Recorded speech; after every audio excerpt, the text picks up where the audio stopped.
Minamahal at dadako na po tayo minamahal sa pinaka-importanting bahagi ng ating banal na gawain. Minamahal, praise God, sa tayo po ay si tayo minamahal, praise God, pagbigay galang po sa salita ng ating mahal na Panginoon, nadalhin po ang buong pagkataon sa ating beloved preacher, Mark Noan.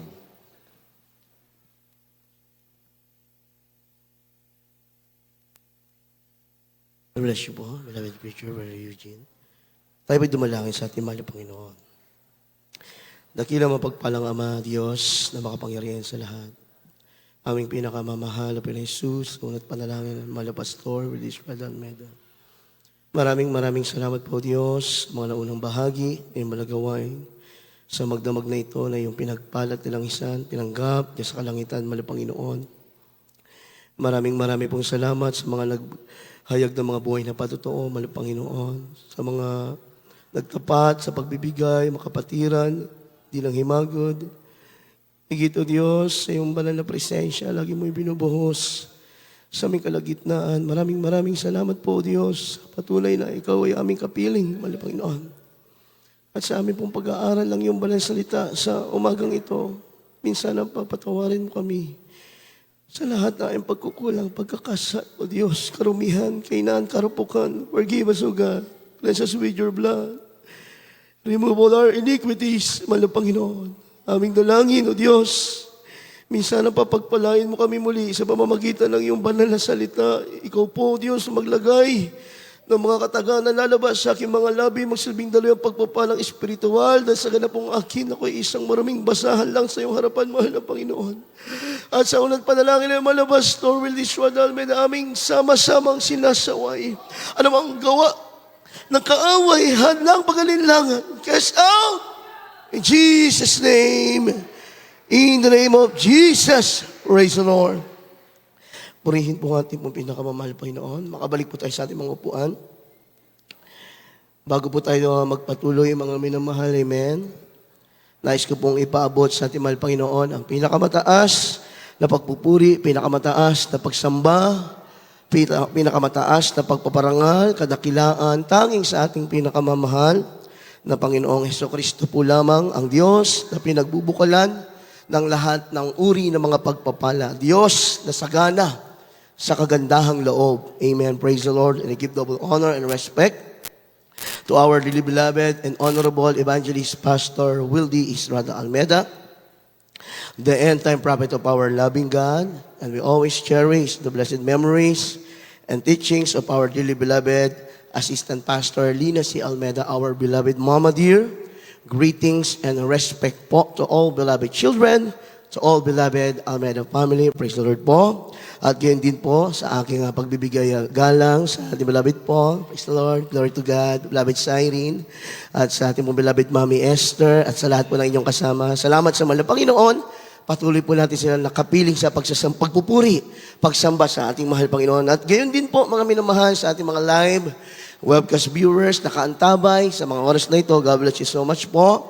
Sa ating beloved ordained preacher, sampo ng kanyang mga mahal sa buhay, sa lahat ng kapwa manggagawa, sa lahat ng ginagamit sa banal na ubasan ng ating mahal na Panginoon. Sa inyo mga minamahal na mainit na nagdilingkod sa ating mahal na Panginoon. Palakpakan natin ating mahal na Panginoon, yung pinagpala na palakpang sa ating mahal na Panginoon. Praise the Lord! Tayo po'y mag-aral na ng banal na salita ng ating mahal na Jesus. Ating pong talakayin sa umagang ito ating pinamagatang sufficient grace, mga minamahal. Sa Tagalog, sapat na biyaya o sapat na grasya. Sufficient grace. Kaya di ating pong key verse, 2 Corinthians chapter 12, verse 9. Kindly po. Kalawang Korinto 12:9. At siya'y nagsabi sa akin, ang aking biyaya ay sapat na sa inyo, sapagkat ang aking kapangyarihan ay nagiging sakdal sa kahinaan. Kaya't bagkus akong magmamapuri na may malaking galak sa aking kahinaan upang manahan nawa sa akin ang kapangyarihan ni Kristo. Amen. Sabi po dito sa English, and he said unto me, my grace is sufficient for thee, for my strength is made perfect in weakness. Most gladly therefore will I rather glory in my infirmities, that the power of Christ may rest upon me. Palakpakan po natin ang banal na salita ng ating mahal na Panginoon. Sufficient grace, sapat na biyaya o sapat na grasya ng mahal na Panginoon. Ano po ba talaga yung grace of God, mga minamahal, o biyaya ng Diyos? Many Christian until now, hindi pa lubos itong naunawaan, mga minamahal. Ang akala ng ibang mga Kristiyano, yung grasya ng Diyos sa kanilang buhay ay dahil sa kanilang katwiran, mga minamahal. Na ako'y matagal na sa mahal na Panginoon. Marami na ako nagawa.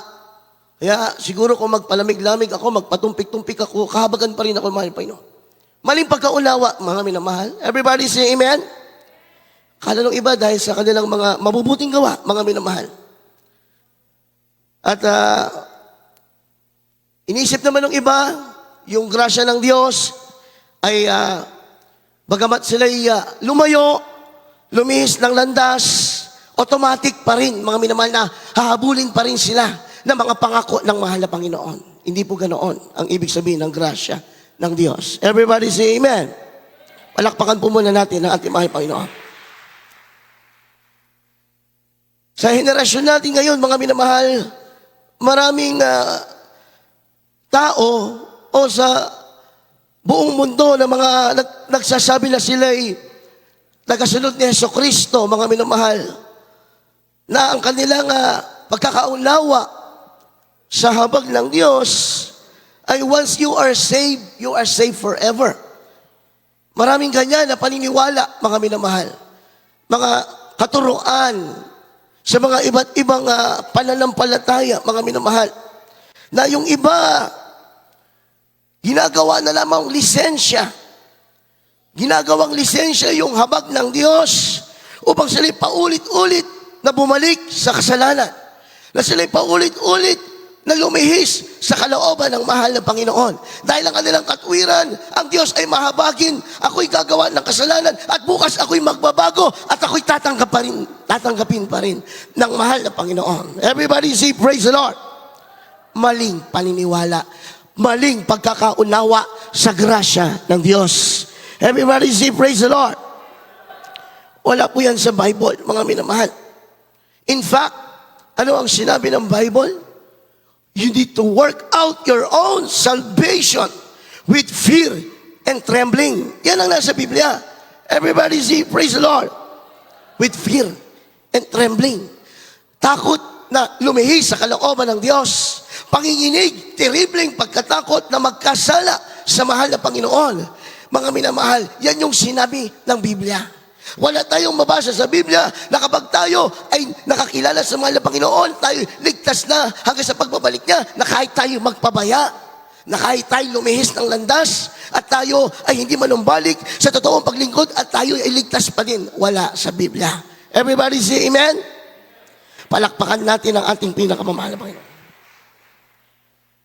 Ang nasa Bible, kinakailangan ang Kristiyano, once na naunawaan mo ang kalooban ng Diyos nung tinanggap mo si Jesucristo, nalaman mo kanyang mga palatuntunan, ang dapat na pamumuhay ng Kristiyano ay mabuhay sa kalooban ng mahal na Panginoon. Habang tayo po ay naghihintay sa pagbabalik ng mahal na Panginoon, habang tayo ay nasa biyaya ng mahal na Panginoon, kinakailangan nabubuhay tayo sa kalooban ng Diyos.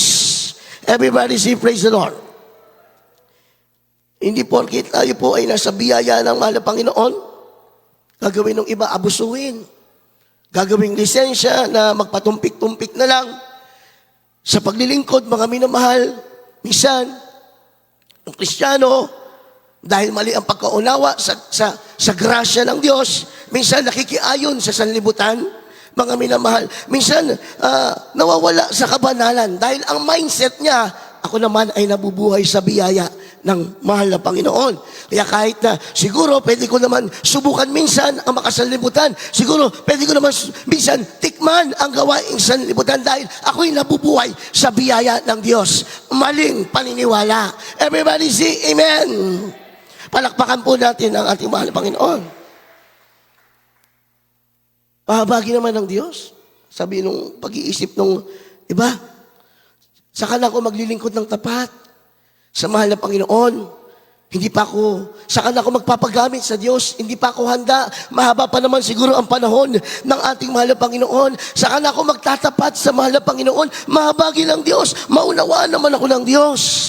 Hindi ka po mauunawaan ng Diyos. Everybody say praise the Lord. Dahil ang sabi ng Biblia, kapag iyong natikman ng kabutihan ng Diyos, iyong naranasan ng kabutihan ng Diyos, iyong naalam ang kalooban ng mahal na Panginoon, nalubusan mong naunawaan ang salita ng Diyos, at patuloy kang bumabalik sa mga makasalanang buhay, patuloy kang bumabalik na lumihis sa kalooban ng Diyos. Ang sabi ng Biblia, wala nang haing natitira. Everybody say praise the Lord. Palakpakan natin ang ating mahal na Panginoon. Kaya mga minamahal, ano ba yung grasya ng mahal na Panginoon? Minsan hindi to lubos na unawaan ng ibang Kristiyano, kaya marami ang nawawala, mga minamahal. Marami ang nalihis sa totoong paglilingkod sa ating mahal na Panginoon. What is grace of God? Ating basahin.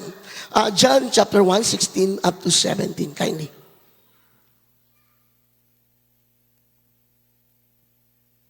Juan 1:16 hanggang 17. Sapagkat sa kanyang kapuspusan ay nagsitanggap tayong lahat ng biyaya sa biyaya. Sapagkat ibinigay sa pamamagitan ni Moises ang kautusan, ang biyaya at ang katotohanan ay nagsidating sa pamamagitan ni Jesucristo. Everybody say amen. Palakpakan po natin muna ang salita ng Diyos. So what is grace of God? Grace is unmerited gift of God, mga minamahal. Unmerited gift of God. Ibig sabihin, kaloob na regalo ng mahal na Panginoon sa atin. Bagamat hindi po tayo karapat-dapat sa grasya ng Diyos, subalit ibinigay pa rin sa atin ng mahal na Panginoon. Everybody say amen. Isang simpleng halimbawa.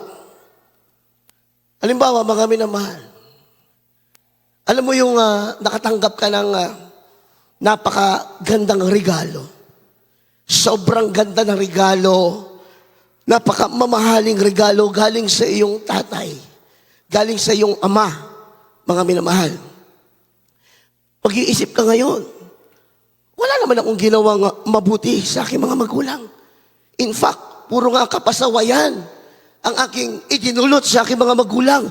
Puro sakit ng ulo ang aking idinulot sa aking magulang. Puro kahihiyan, puro stress ang aking ibinigay sa aking magulang. Pero magugulat ka. Imbis na magalit sila sa iyo, ang ginawa, binigyan ka pa ng napakagandang regalo. Everybody say amen. Alam mo, hindi mo deserve yan. Hindi ko deserve to, mahal na Panginoon. Bakit ako binigyan ng napakagandang regalo? Puro kapasawayan, puro sakit ng ulo, stress ang idinulot ko sa aking magulang. Pero imbes na magalit sila sa akin, bakit binigyan pa ako ng napakagandang regalo? Alam mo ang tawag dyan? Grasya ng mahal na Panginoon. Everybody say amen? Isang dakilang kahabagan na galing sa Diyos na bumaba, buwat sa kaitaas-taasan. Alam niyo mga minamahal, walang nagpumilit sa mahal na Panginoon na ibigay ito sa atin. Ni isang anghel sa langit, wala nagsabi o nagsuggest sa mahal na Panginoon na ibigay sa atin ang grasya. Mga minamahal, hindi ito tinimbang ng Diyos nang ayon sa ating kalagayan sa kanyang harapan. Mga minamahal, kung tayo ba ay matuwid sa kanyang harapan, kung tayo ba ay magaling, kung tayo ba ay matalino, kung tayo ba ay mayaman, kung tayo ba ay mahirap, hindi dyan binase ng mahal na Panginoon. Bagkus ito'y galing sa kanyang napakadalisay na puso at pag-ibig sa atin. Everybody say amen. Sa kanyang pag-ibig na nag-uumapaw sa atin. Palakpakan po natin ang ating mahal na Panginoon. So yung grasya ng mahal na Panginoon, walang kinalaman kung tayo'y matuwid o makasalanan sa kanyang harapan.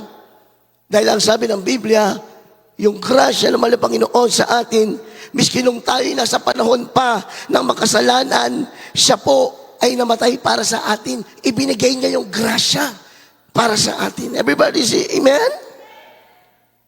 Grabe, mga minamahal. Kung ating bubulay-bulayin, makasalanan ka na. Kasi nung tayo hindi pa nakakilala sa mahal na Panginoon, ang kaisipan natin, lahat pakikipag-alit sa Diyos. Yan ang sabi ng Roma 8, mga minamahal. So, ibig sabihin, yung ating buhay noon, ano man ang ating gawin, ano man ang ating sabihin, ano man ang ating hakbang, lahat pakikipag-alit sa Diyos. Subalit, mga minamahal, imbis na tayo'y itapon sa apoy ng impyerno, mga minamahal, tayo'y kinahabagan ng mahal na Panginoon. Everybody say amen. Anong tawag dyan? Grasya ng mahal na Panginoon. Palakpakan natin ang ating mahal na Panginoon. Pakibasa po, mga minamahal. Romans chapter 5, verse 8 up to 10. Kindly. Roma 5:8 hanggang 10. Datapwat ipinagtatagubili ng Diyos ang kaniyang pag-ibig sa atin, na nang tayo mga makasalanan pa, si Kristo ay namatay dahil sa atin. Lubha pa nga ngayong inaaring ganap sa pamamagitan ng kaniyang dugo ay nangligtas tayo sa galit ng Diyos sa pamamagitan niya. Sapagkat kung noong tayo mga kaaway ay pinagkakasundo tayo sa Diyos sa pamamagitan ng kamatayan ng kaniyang anak, lubha pa nga ngayong na pagkasundo na ay mga liligtas tayo sa kaniyang buhay. Palakpakan po natin ang ating mahal na Panginoon. Everybody say amen. Ano po ibig sabihin dito ni Pablo, mga minamahal? Sabi dito ni Pablo, tayong mga maruming basahan lamang sa harapan ng Diyos. Na kung i-elaborate natin maigi, mga minamahal, ang ibig sabihin ng talatang ito, kahit isang patak na dugo o kahit katuldok na banal na dugo ng mahal na Panginoon, hindi natin deserve. Everybody say amen? Kumbaga, kahit katuldok na banal na dugo ng mahal na Panginoon, hindi katanggap-tanggap para mabuhos lamang para sa atin. Everybody say amen. Pero ano yung nakamamangha, mga minamahal? Ano yung nakamamangha? Hindi lamang isang patak ang inibig, ang inialay ng Diyos sa atin. Ang sabi ng Biblia, bumuhos ang banal na dugo ng mahal na Panginoon sa krus ng Kalbaryo. Everybody say praise the Lord. Kaya kung bumuhos, mga minamahal, ang banal na dugo ng mahal na Panginoon sa krus ng Kalbaryo, kung bumuhos, ibig sabihin marami. Ibig sabihin may volume. Kaya kung bumuhos ang maraming banal na dugo ng mahal na Panginoon sa krus ng Kalbaryo, ang sino mang mahuhugasan nito ay magiging napakadalisay, banal, maputi sa harapan ng mahal na Panginoon. Everybody say amen. Sino-sino ang mga ito na nahugasan ng banal na dugo ng mahal na Panginoon na napakabanal, matuwid sa harapan ng Diyos? Tayong mga tumanggap sa mahal na Panginoon. Everybody say praise the Lord.